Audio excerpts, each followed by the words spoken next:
নমস্কার বন্ধুরা, অবকাশে আমির আর একটা ব্লগে আপনাদেরকে স্বাগত।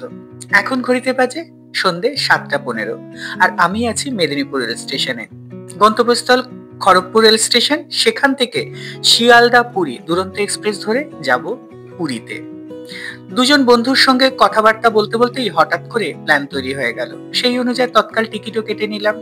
এখন মেদিনীপুর রেল স্টেশনে চলে এসেছি। 7:30টায় ট্রেন, 8টায় গিয়ে পৌঁছে যাব।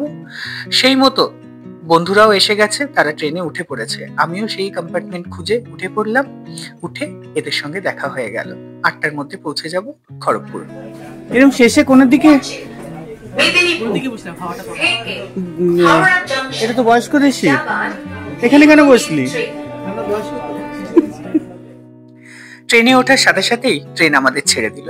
এটা একটা না অ্যাডভান্টেজ যে বাড়ির কাছাকাছি রেল স্টেশন হওয়ার। আমার বাড়ির খুব কাছে হচ্ছে মেদিনীপুর রেল স্টেশন। হাতে মোটামুটি 10 মিনিট সময় থাকলেই এসে ট্রেন ধরা যায়। তো সেই রকমই আমি এসে ট্রেন ধরে নিয়েছি। ট্রেন হচ্ছে নেক্সট স্টেশনের দিকে এগিয়ে যাচ্ছে। পারিয়ে তোর প্রথম যাচ্ছিস না পুরী? এর আগে গেছিলি?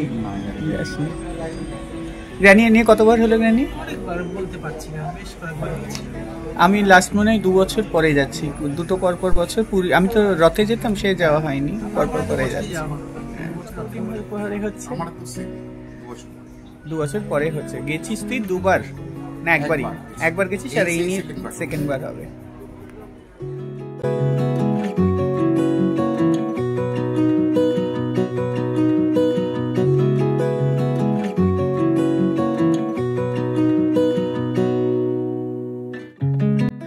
খড়গপুর স্টেশনে নেমে আমরা খড়গপুর রেল স্টেশনের ফুট ওভার ব্রিজের দিকে এগিয়ে যেতে লাগলাম। আমাদের ট্রেন কিন্তু আজকে এক ফোঁটাও দেরি করেনি, না হলে সাউথ ইস্টার্ন রেলের যা অবস্থা টাইমের তার বলার কথা না। সেই জন্যই আমরা 7:30টার ট্রেনটা ধরেছি, নাহলে কিন্তু 9:20তেও একটা ট্রেন ছিল, কিন্তু ওই রিস্ক আর নিইনি। এখান থেকে আমরা ফুট ওভার ব্রিজ পেরিয়ে খড়গপুর রেল স্টেশনের যে টিকিট কাউন্টার আছে বোগদার দিকে, সেই বোগদা বলে যে জায়গাটা আছে সেদিকে যাব। ওখানে অনেকগুলো চায়ের দোকান আছে, সেখান থেকে একটু চা খেয়ে নেব। চলুন এগিয়ে যাই।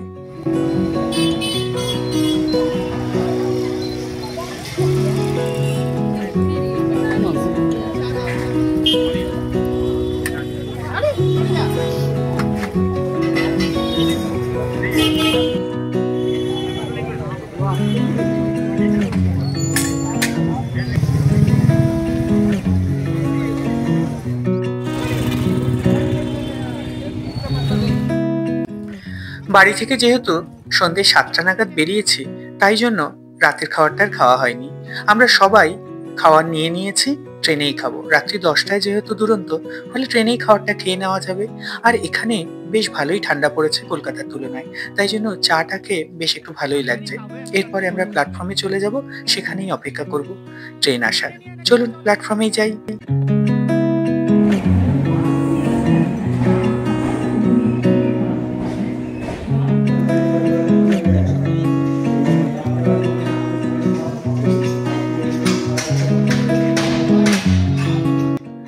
আমরা খড়গপুর স্টেশনে বসে আছি আর চোখের সামনে দিয়ে একের পর এক ট্রেন আসছে আর চলে যাচ্ছে।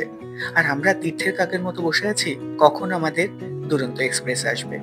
20 মিনিট লেট আছে। শিয়ালদা থেকে 20 মিনিট লেট করে ছেড়েছে, ফলে ততক্ষণ অপেক্ষা করা ছাড়ার কোনো গতি নেই। অ্যানাউন্সমেন্ট হয়েছে 1 নম্বর প্ল্যাটফর্মেই আসবে। আলো এলইডি, আমি তো কিছু দেখতেই পাচ্ছি।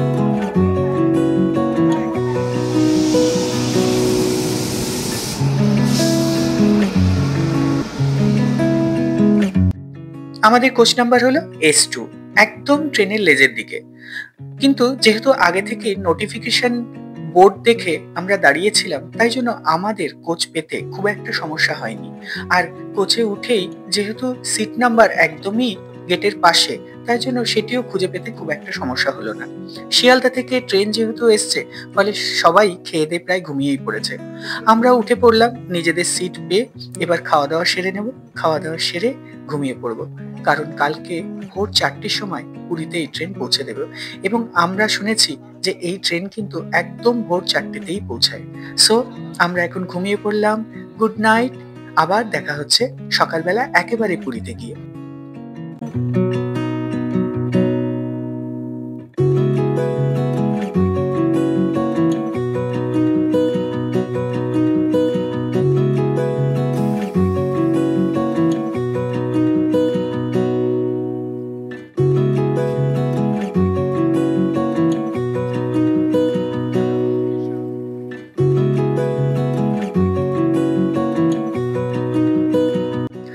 আমাদের ট্রেন একদম অন টাইমে পুরীতে পৌঁছে দিয়েছে। মাত্র 20 মিনিট লেট, সেটাও শিয়ালদা থেকে 20 মিনিট লেটে ছেড়েছিল সেই 20 মিনিটই। আমরা এখান থেকে বেরিয়ে বাইরে যাব স্টেশনে, সেখান থেকে অটো বা টোটো কিছু একটা ধরে আমাদের যেতে হবে স্বর্গদ্বার। যেহেতু আমরা আগাম কোনো থাকার জায়গা ঠিক করে আসিনি, ফলে ওখানে গিয়ে আমাদের থাকার জায়গা ঠিক করতে হবে।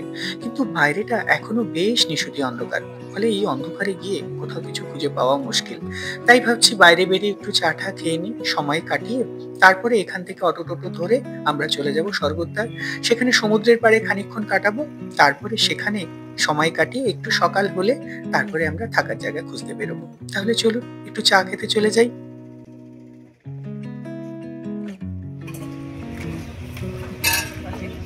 মাসি খেতে গো চা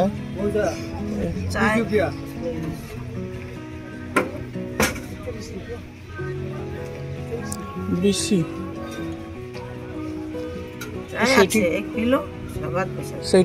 সেটি 15 রুপি। ছোট কাপ হবনি, এত বড় কাপ লিখে দেবেন। 15 রুপি করে কি সেটি মিলেছে? চার দাও। মদের বোতল দিলে আরো ভালো লাগবে। হ্যাঁ, আমরা সিগারেট খাই। উল্লাস।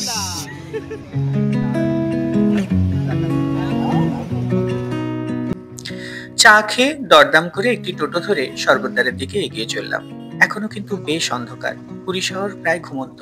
তারই মাঝে আমাদের টোটো এগিয়ে চলল এবং বাঁ দিকে সমুদ্র, ঠান্ডা হাওয়াটা লাগতেই মনে হলো এই তো পুরী চলে এসেছি। অনেকটা অন্ধকার থাকার দরুন অনেকক্ষণ সময় আমাদের সমুদ্রের পাড়ে থাকতে হবে, ফলে একটা ভালোই হলো সূর্যোদয়টাও দেখা হয়ে যাবে।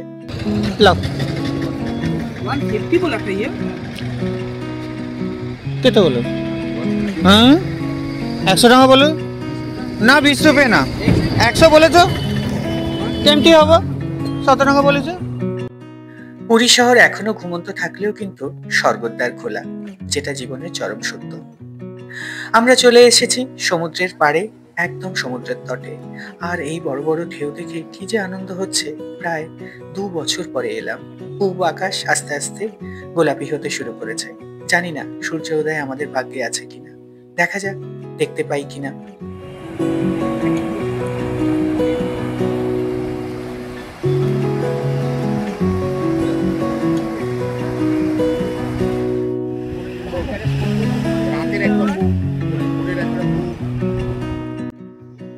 ভেবেছিলাম সূর্যোদয় দেখতে পাবো, কিন্তু শেষে এত কুয়াশা আর মেঘ এলো যে সূর্যোদয় আর দেখা হলো না।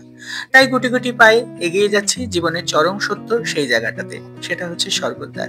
এর ভেতরে 2-1টা মন্দির আছে, সেগুলো একটু প্রণাম টুকে নেব, তারপরে আমরা আমাদের থাকার জায়গা খুঁজতে বেরোবো। চলুন তাহলে মন্দিরগুলো একটু দেখে নিই। আমি জানি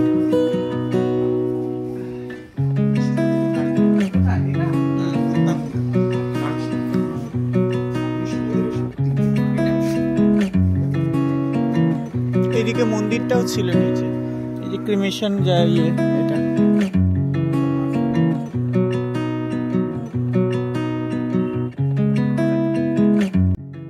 এই ভোরবেলায় স্বর্গদ্বারের উপর থেকে পুরীর সমুদ্রটা কিন্তু অপূর্ব লাগে দেখতে। সেই সব দেখেই এবার আমরা কিন্তু আমাদের থাকার জায়গা খুঁজতে বেরিয়ে যাব।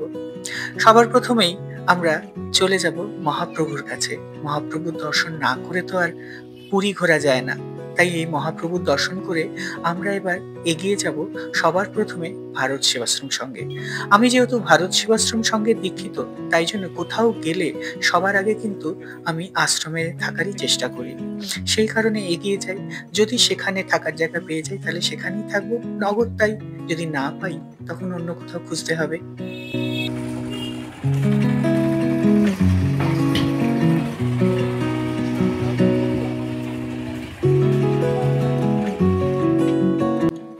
আমরা ভারত সেবাশ্রম সঙ্গে গিয়ে মহারাজের সঙ্গে কথা বললাম। মহারাজ, আমরা 4 জন আছি, থাকার জায়গা হবে? উনি আমাদের 4 জন শুনেই পত্রপাঠ না বলে দিলেন। জানি না সত্যি থাকার জায়গা ছিল কি ছিল না, বা আমরা যেহেতু ব্যাচেলার তাই জন্য হয়তো উনি সাহস পাননি দেওয়ার জন্য। আমরাও খুব একটা জোরাজুরি করলাম না, আমরা চলে এলাম গৌরী ও চৈতন্য মঠে। আমরা এখানে আগেও থেকেছি, এনাদেরও ব্যবস্থা বেশ ভালো। সেই জন্য আমার এক বন্ধু ভেতরে চলে গেল ওনাদের সঙ্গে কথা বলবে বলে। তারা বললেন যে হ্যাঁ, থাকার জায়গা আছে, 4 জনের একটি রুম, 720 টাকা লাগবে। আমরাও রাজি হয়ে গেলাম। আমার বন্ধু চাবি নিয়ে আসছে ঘরে, আমরা আস্তে আস্তে রুমের কাছে এগিয়ে গেলাম। বিল্ডিংটা তো বেশ রং টং করে সুন্দরই লাগছে, আশা করছি রুমের ভেতরটাও ভালো হবে। আমি আমার ব্লগের একদম শেষ প্রান্তে। আশা করি আপনাদের এই ব্লগ ভালো লাগবে। যদি ভালো লাগে তাহলে অবশ্যই একটা লাইক, কমেন্ট, শেয়ার করবেন। আর যারা এখনো আমার চ্যানেল সাবস্ক্রাইব করেননি, প্লিজ সাবস্ক্রাইব করে নেবেন। পরবর্তী ভিডিও নিয়ে আমি খুব শীঘ্রই আসছি এই পুরীর 2 দিনের আমার কার্যাবলী নিয়ে। ততক্ষণ পর্যন্ত সবাই ভালো থাকবেন, সুস্থ থাকবেন, আবার দেখা হবে।